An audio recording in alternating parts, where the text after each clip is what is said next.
Untuk memahami secara lebih konkret bagaimana konsep adaptasi dan socio-ecological approach bekerja di lapangan, kita dapat melihat contoh yang terjadi di banyak kawasan pesisir utara Jawa atau yang disebut wilayah Pantura.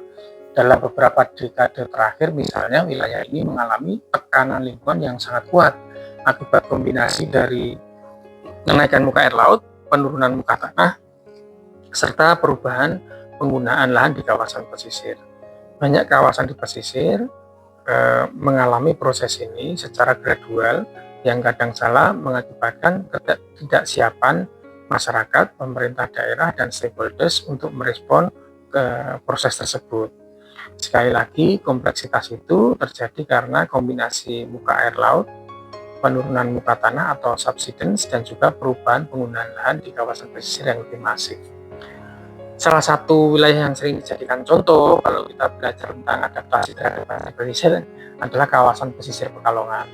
Kota ini mengalami banjirop yang semakin sering dari waktu ke waktu dan semakin luas, ekstensinya semakin ke daratan, dan juga menjadi perhatian bersama karena sudah mulai mengganggu tidak saja infrastruktur, namun juga kegiatan sosial dan ekonomi masyarakat.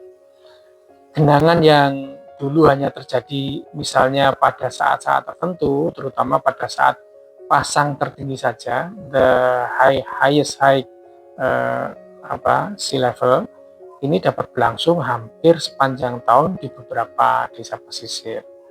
Artinya bahwa dinamika kenaikan pasang surut ini sudah lebih intensif terjadi dan eskalasinya lebih banyak.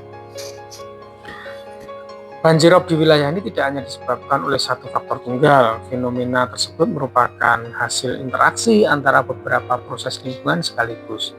Pertama misalnya adalah kenaikan muka air laut yang merupakan bagian dari perubahan iklim global dalam konstelasi global. Yang kedua adalah penurunan muka tanah yang biasanya terjadi karena ekstraksi atau pengambilan air tanah yang berlebihan sehingga tanah mengalami proses kompaksi yang dipercepat sehingga permukaan tanahnya turun. Nah, ketiga biasanya perubahan penggunaan lahan di pesisir, dulunya mangrove, kemudian menjadi tambak menjadi permukiman atau menjadi industri, lahan yang tertutup vegetasi menjadi lahan terbangun. Nah, karena adanya perubahan penggunaan lahan ini akan mengurangi kemampuan ekosistem untuk meredam energi gelombang dan juga menahan intrusi air laut itu sendiri. Kombinasi faktor-faktor tersebut menyebabkan beberapa desa pesisir secara perlahan mengalami penurunan kualitas lingkungan hidup. Rumah-rumah yang sebelumnya berada di daratan yang kering, tidak pernah terjamah oleh rob, sekarang mulai tergenang dan intensitasnya semakin tinggi. Infrastruktur seperti jalan, jaringan drainase, dan fasilitas umum menjadi langganan banjir dan sulit dipelihara karena terus-menerus terendam air asin. Nah, dalam menghadapi kondisi tersebut, masyarakat setempat mengembangkan berbagai bentuk adaptasi, baik secara mandiri, secara kolektif, maupun terorganisir. Salah satu bentuk adaptasi yang paling umum adalah secara individual mereka meninggikan bangunan rumah, meninggikan lantai rumah. Banyak rumah yang awalnya dibangun pada elevasi tertentu kemudian ditinggikan beberapa kali sehingga rumahnya terlihat pendek karena lantainya jadi tinggi. Hal ini untuk meningkatkan ketinggian dari genangan air sendiri, meningkat seiring kenaikan genangan air itu sendiri. Nah, selain itu masyarakat juga menyesuaikan aktivitas sehari-hari dengan kondisi lingkungan yang berubah. Beberapa jalan lingkungan sering tergenang menjadi jalur yang kadang harus dilewati dengan perahu kecil atau harus perlu kendaraan khusus yang lebih tinggi. Nah, dalam beberapa kasus masyarakat juga perlu membangun jembatan kayu untuk pejalan kaki, kemudian jembatan ditinggikan lagi untuk mempertahankan akses antar rumah. Nah, adaptasi seperti ini juga terus tambah banyak. Juga adaptasi terhadap sistem ekonomi lokal. Sebagian masyarakat yang sebelumnya bekerja di sektor perikanan tambak mengalami penurunan produktivitas karena selalu tergenang karena tambak mereka terendam air secara permanen. Akibatnya beberapa keluarga beralih ke sektor perdagangan kecil, ke industri rumah tangga, bekerja di kota-kota terdekat sebagai pekerja informal, dan lain sebagainya. Nah, namun demikian adaptasi masyarakat memiliki batas tertentu, yang mereka lakukan tadi ya tidak selamanya bisa dilakukan, effortnya terlalu kecil. Nah, ketika intensitas genangan semakin tinggi dan durasinya semakin luas, maka biaya untuk mempertahankan permukiman menjadi semakin besar. Pada titik tertentu masyarakat mulai menghadapi pilihan yang sulit antara tetap bertahan atau pindah. Kalau tetap bertahan bagaimana? Kalau pindah kemana? Nggak punya pilihan sebetulnya. Nah, disinilah konsep managed retreat menjadi relevan. Managed retreat dalam konteks wilayah pesisir yang mengalami penurunan muka tanah dan kenaikan muka air laut secara bersamaan, mempertahankan seluruh permukiman mungkin tidak selalu menjadi pilihan yang berkelanjutan dalam jangka panjang.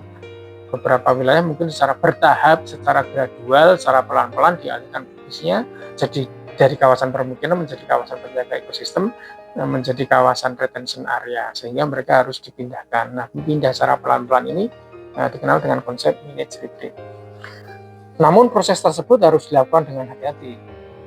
Relokasi tidak direncanakan dengan baik dapat menimbulkan masalah sosial bagi masyarakat yang terdampak tadi. Oleh karena itu, pendekatan yang lebih realistis seringkali harus ada kombinasi antara adaptasi lokal, managed retreat tadi, atau relokasi juga bisa, dengan perlindungan infrastruktur tertentu, serta pengurangan aktivitas permukiman secara bertahap di wilayah yang paling rentan. Itu harus ada pemilahan dulu yang paling rentan di mana, dilakukan evaluasi, pindah secara bertahap, pelan-pelan, tempat yang baru dilakukan perencanaan dan lain sebagainya.